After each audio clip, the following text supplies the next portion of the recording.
sih tanggapan Bapak Ibu sekalian soal pengelolaan sampah di Bandar Lampung? Kalau kita ini ya lihat pengelolaan untuk di sampah itu, kita sudah, kalau Pemda Kota ini sudah melaksanakan yang semestinya kan. Terus kadang-kadang itu kurang kesadaran masyarakatnya aja kan. Kadang-kadang masyarakat kita kan, kalau Pemda itu sudah menyediakan yang sopli itu kan, nah mengambil ke rumah-rumah. Tapi kadang-kadang masyarakat ini ada yang nggak patuh dengan pembuangan sampahnya itu kan. Jadi kalau menurut kami bahwasannya itu, kalau Pemda kita ini sudah sesuai dengan itunya loh, per RT kan. Kita sekarang ini kan ada yang ngambil sampahnya kan. Buktinya kalau di tempat saya sih kita kooperatif ya, sampah buang tempat sampahnya, tempat kita buat bak sampah, kotak sampah yang memang kita buat untuk ke rumah, dan itu ditaruh di depan, ada tukang sampah ngambil. Tapi ketika yang nggak kooperatif buang sampah sembarangan itu tergantung masyarakatnya. Kalau Pemda kita sudah bagus untuk penataan sampah, buang pada tempatnya, ketika ada tukang sampah yang ngambil, udah bagus. Ya. Iya benar sih. Kayak yang saya lihat juga kayak yang di daerah Teluk Betung, terus di daerah Pasar Kangkung tuh benar-benar chaos untuk masyarakatnya membuang sampah itu benar-benar di pinggiran kali itu kan. Ya karena kan kurang sadarnya masyarakat. Jadi mereka itu buang sampah bukan pada tempatnya. Mereka itu kurang kesadaran masyarakat lah kalau masalah sampah kita di Bandar Lampung. Buktinya yang banjir segala macam itu sebenarnya pemerintah itu sudah ini loh, kayak tempat serapan irigasinya itu, drainasenya itu kan mereka nggak sesuai. Kadang-kadang ditimbun mereka untuk dijadikan rumah tinggal itu. Jadi kita kalau masalah kayak gini tidak bisa menyalahkan pemerintah. Ya. Ini butuh kesadaran masyarakat, SDM-nya. Karena bukan ya, memang sih kita nggak bisa, manusia itu kan pikirannya beda-beda ya, nggak sama. Jadi perlu adanya sosialisasi untuk masyarakat yang untuk penanganan sampah ini, biar masyarakat itu sadar bahwa kalau kita buang sampah sembarangan, terus kalau kita di bagian yang memang tempat yang banjir itu, kita harus tahu loh, jalan itu jangan dibuatin tempat rumah tinggal, karena kayak gitu sekarang. Jadi kamu orang juga yang mahasiswa itu yang demo masalah ini, jangan ke pemerintah. Kenapa? Karena pemerintah itu udah ngarahkan yang benar gitu. Maaf ya. Iya loh. Pak Sri, salam gimana? Ya.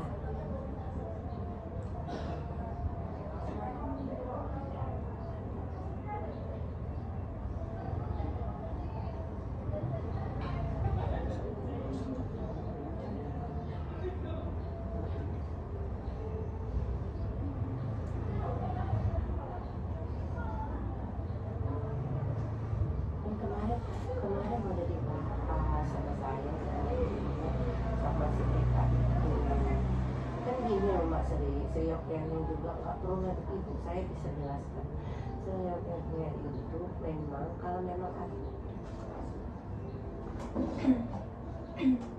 Oh, bukan mau bahas itu lagi.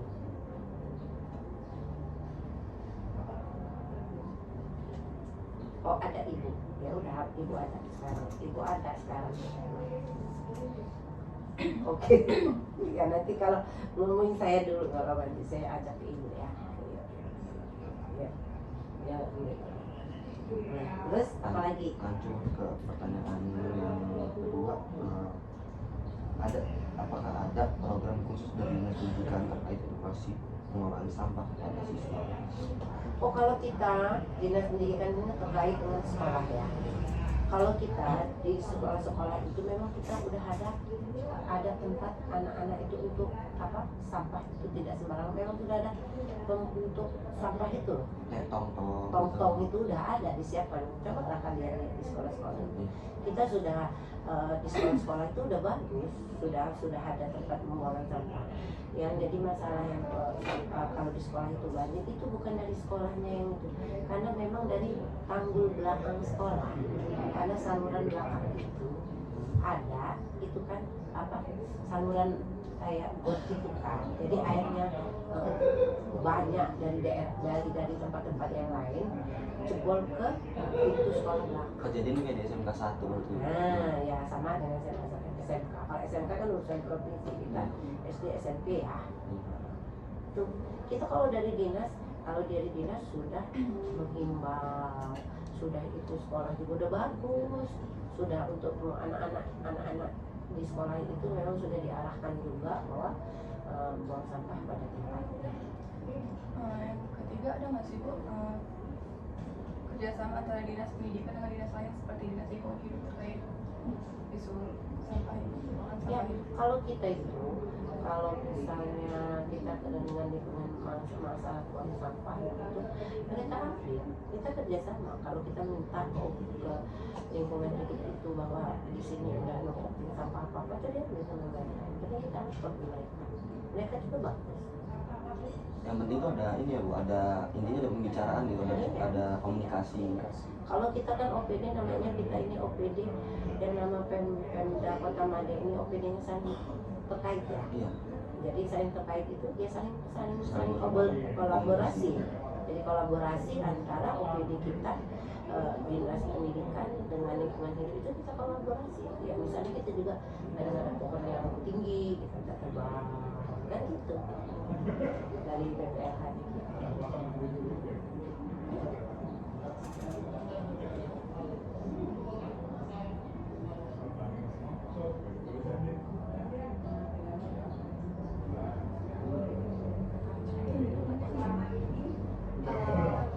Apa sih Bu harapan dinas pendidikan terhadap peran siswa dalam menjaga kebersihan dan kelestarian?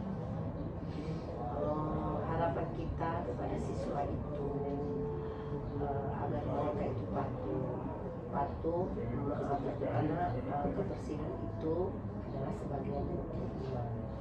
Dan juga harapan kita ke siswa kita juga di sekolah-sekolah itu, kalau mereka bersih, lingkungan bersih itu kan buat kesehatan juga.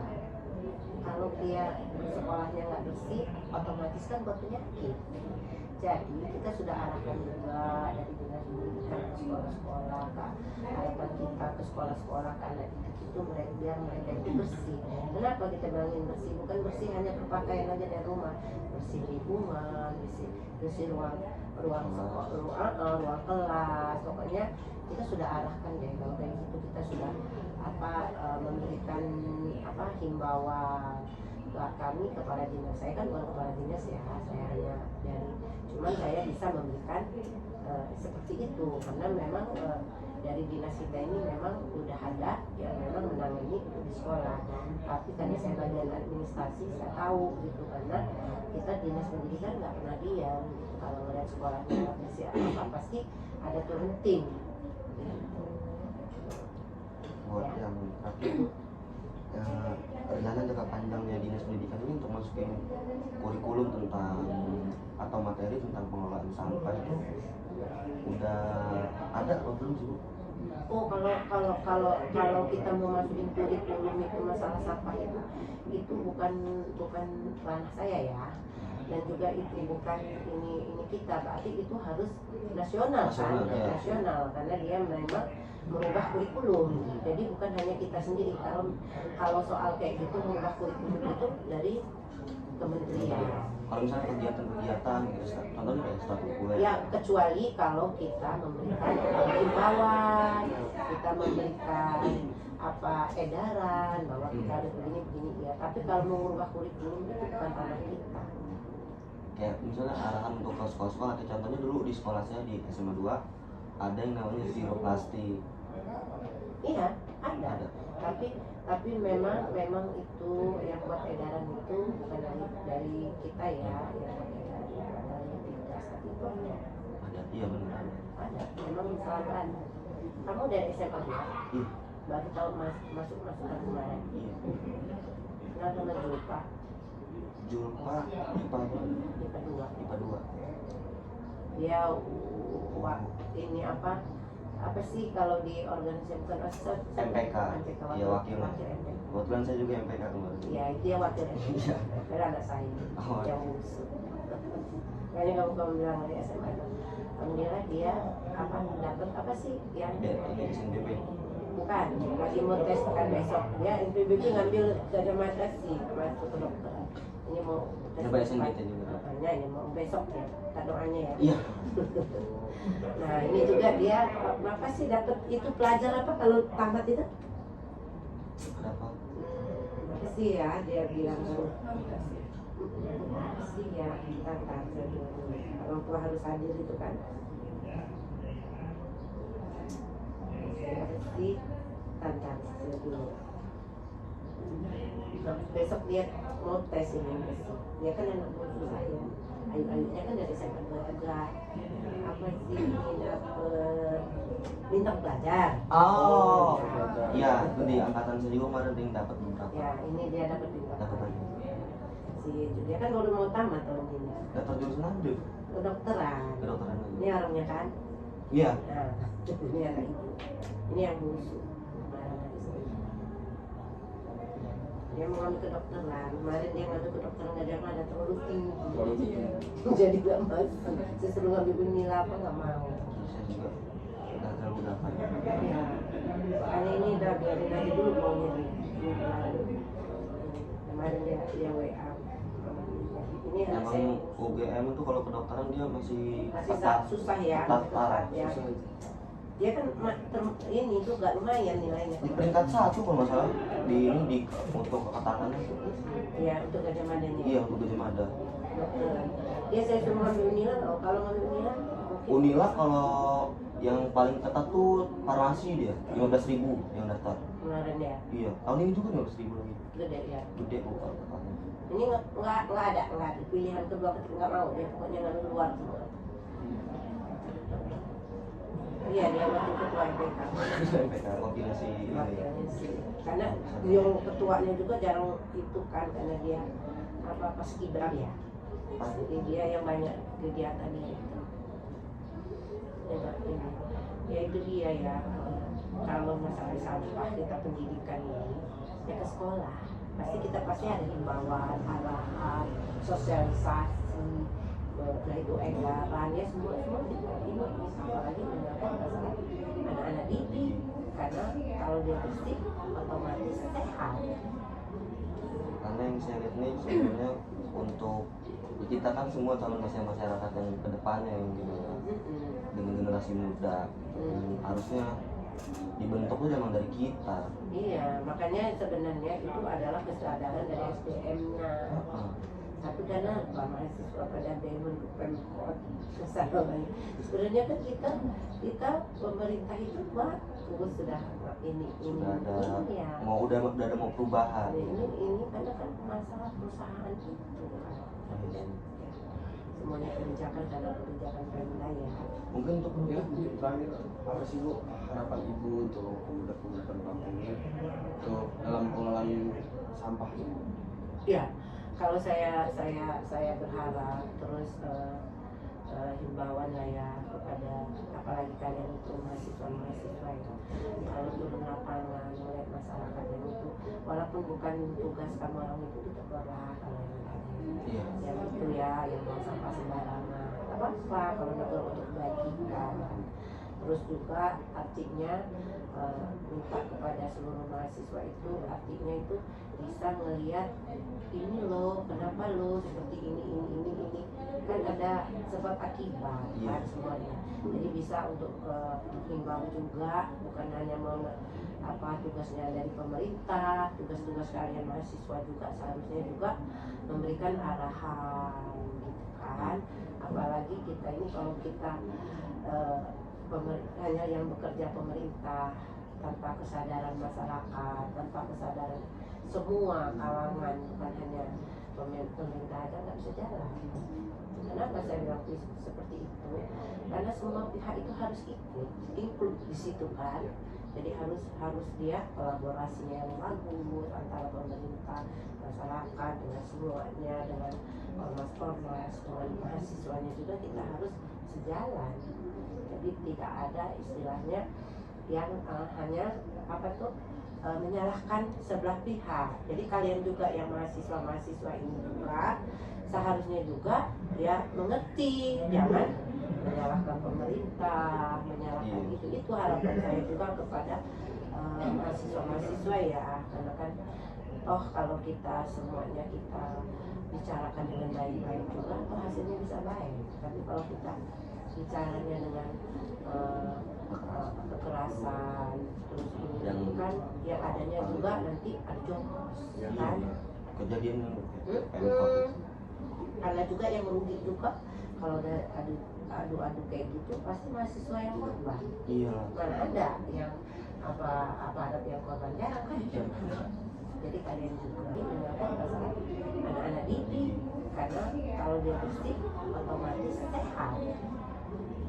Karena yang saya lihat nih sebenarnya untuk kita kan semua calon masyarakat yang kedepannya yang dengan generasi muda harusnya dibentuknya memang dari kita. Iya, makanya sebenarnya itu adalah kesadaran dari SDM-nya. Tapi karena mahasiswa pada demo ke Pemkot kesadaran, sebenarnya kan kita pemerintah itu bagus sudah ini ada ya. udah ada mau perubahan. Ini karena kan masalah perusahaan itu kan. Semuanya kebijakan karena kebijakan Pemda ya. Mungkin untuk terakhir apa sih Bu harapan Ibu untuk pemuda-pemuda kampung ini untuk dalam pengelolaan sampah? Ya, kalau saya berharap terus himbauan lah ya kepada apalagi kalian itu mahasiswa ya, kalau turun lapangan melihat masyarakat yang itu walaupun bukan tugas kamu orang itu ditegur lah kalau yang itu ya yang mau sampah sembarangan apa kalau betul untuk bagikan. Terus juga artinya minta kepada seluruh mahasiswa itu artinya itu bisa melihat ini loh, kenapa lo seperti ini kan ada sebab akibat kan semuanya. Jadi bisa untuk menghimbau juga, bukan hanya tugasnya dari pemerintah, tugas-tugas kalian mahasiswa juga seharusnya juga memberikan arahan gitu kan. Apalagi kita ini kalau kita hanya yang bekerja pemerintah tanpa kesadaran masyarakat, tanpa kesadaran semua kalangan, bukan hanya pemerintah aja nggak bisa jalan. Kenapa saya bilang seperti itu? Karena semua pihak itu harus ikut, include di situ kan. Jadi harus dia kolaborasinya yang bagus antara pemerintah, masyarakat dengan semuanya, dengan ormas-ormas, dengan mahasiswanya juga kita harus sejalan.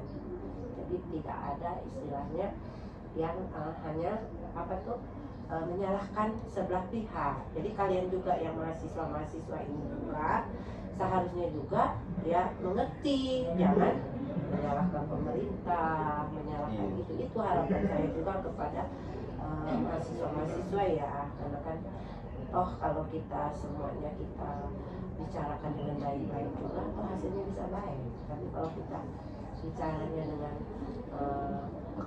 kekerasan terus ini kan yang adanya juga nanti ada kan kejadian ada juga yang merugi juga kalau ada adu kayak gitu, pasti mahasiswa yang korban. Iya. Mana ada yang ada yang korban, jarang kan. Jadi kalian juga kalau lihat ajak demo segala macam itu ya mungkin iya, karena kalian juga punya orang tua, keluarga segala macam. Yang merugikan bukan kamu orang sendiri, orang tuanya juga berharap anaknya untuk jadi ini, berharap anaknya untuk panutan keluarga, jadi ngangkat derajat keluarga, malah buat malapetaka. Ya, ibu sih bukan apa-apa karena kalian ini kita sama kayak anak ibu kan 4 Jadi saya kalau soal kayak gitu anak saya nggak saya kasih, saya kasih mau yang mungkinnya bukan di orang, mungkinnya itu di kita sendiri, ya kan? Iya. Biar mana Sama juga kalian ini juga harus mengerti. Kalian ini kan harapan orang tua, harapan bangsa, negara, keluarga, masyarakat. Kalau kalian bagus kan, untungnya juga di kamu orang, ya kan? Enggak. Apalagi kalian jurusan apa? Pemerintahan. Pemerintahan, kan? Iya. Kan untuk kedepannya siapa tahu penggantinya nanti pensiun Amin. kalian nanti Amin. yang ya.